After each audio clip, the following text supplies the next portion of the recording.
E agora eu vou construir uma base aqui, ó. Como a gente vai trabalhar depois com a palpação da musculatura, eu quero que vocês realmente vejam, por isso a repetição, cada uma dessas pecinhas ósseas. Crista ilíaca, no seu ápice, eu marco ela. Dos dois lados. Espinha ilíaca póstero superior, eu marco ela. Dos dois lados. E aqui eu conecto os pontos, que são pontos da minha palpação.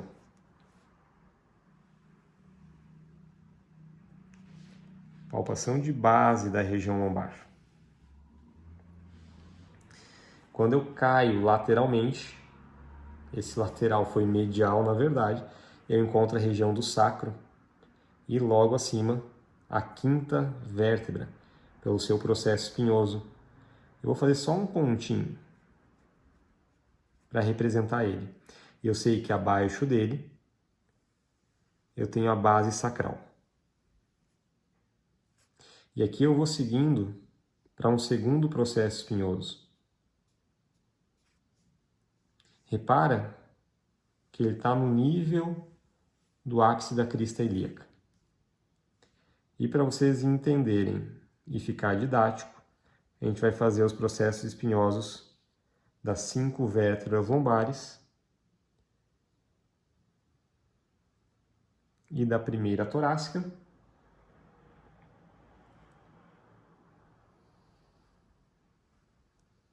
seguindo pela 12ª costela.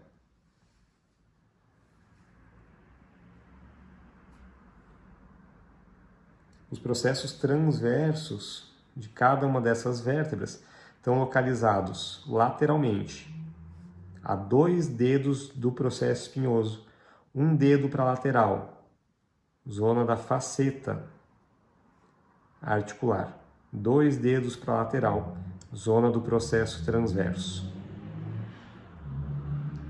Uma vez que vocês conseguem identificar essas estruturas de cada um dos níveis lombares, vocês conseguem passar para um segundo nível de palpação, que é a palpação da musculatura. E aqui, eu quero dividir ela em 3 partes. Primeiro, músculos profundos. Quem são os músculos profundos dessa região?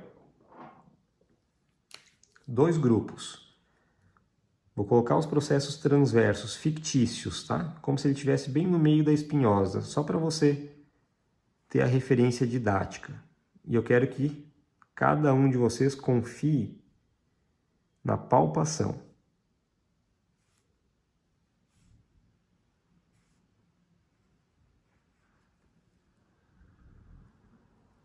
Vou fazer já bilateral, que a gente vai precisar para os demais músculos.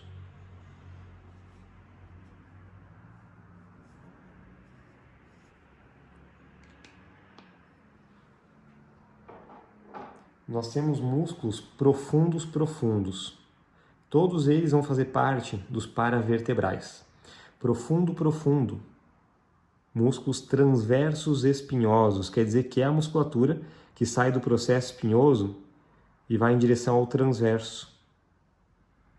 Músculo rotador curto, ele sobe um nível vertebral.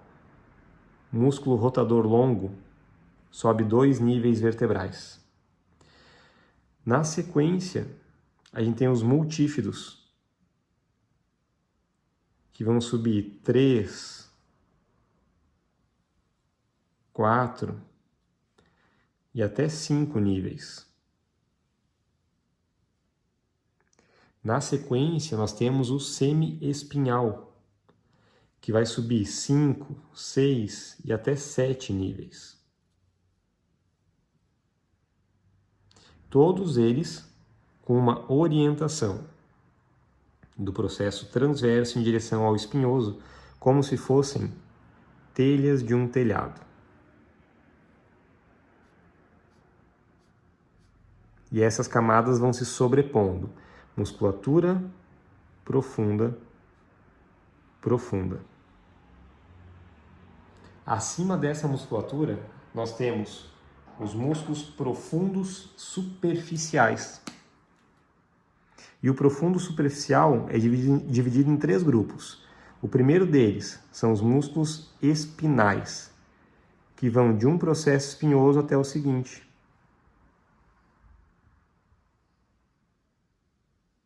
Ele acaba sendo mais medial. O segundo grupo é o longuíssimo, que sobe pelos processos espinhosos e depois vai para o transverso e para a costela, na região torácica.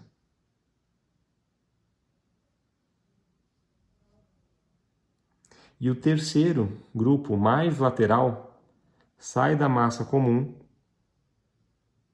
e vai em direção às costelas, músculo iliocostal. Camada profunda, superficial. Conforme a profundidade da nossa palpação, a gente vai buscar cada uma dessas camadas. Já na região intermediária da musculatura da região lombar, a gente vai encontrar um músculo que vai conectar a região torácica, 11ª, 12ª vértebra, mais as 4 últimas costelas, a região lombar L1 e L2. De que músculo eu estou falando? Ele sai de L2 em direção à 12ª costela, de L1 para a 11ª costela, de T12 para a 10ª costela e de T11 para a 9ª costela, camada intermediária formada pelo músculo serrátil póstero inferior. E o músculo mais superficial dessa região lombar, ele vai se inserir em todos os processos espinhosos das vértebras lombares, no sacro, no ilíaco. Ele vai ter um vetor ascendente em direção ao húmero, vai ter uma pequena inserção nas 4 últimas costelas, chega a beliscar no seu vetor transversal o ângulo inferior da escápula, lá na região de T6, por todos esses processos espinhosos torácicos. E aqui eu estou falando do latíssimo do dorso ou do grande dorsal. Essas são as 3 camadas base da palpação muscular posterior da coluna lombar. E claro que a gente poderia falar do quadrado lombar, um músculo super importante que vai conectar costelas, na verdade a 12ª costela com crista ilíaca nas suas fibras mais verticais, que vai conectar o ilíaco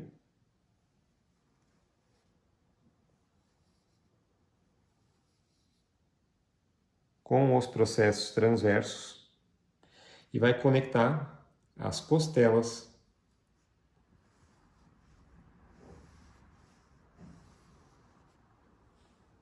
com as vértebras lombares. Músculo quadrado lombar.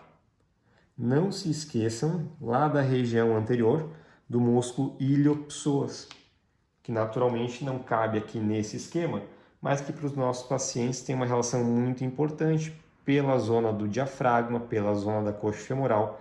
Então, os músculos que ficaram faltando nesse esqueminha para vocês aqui são o iliopsoas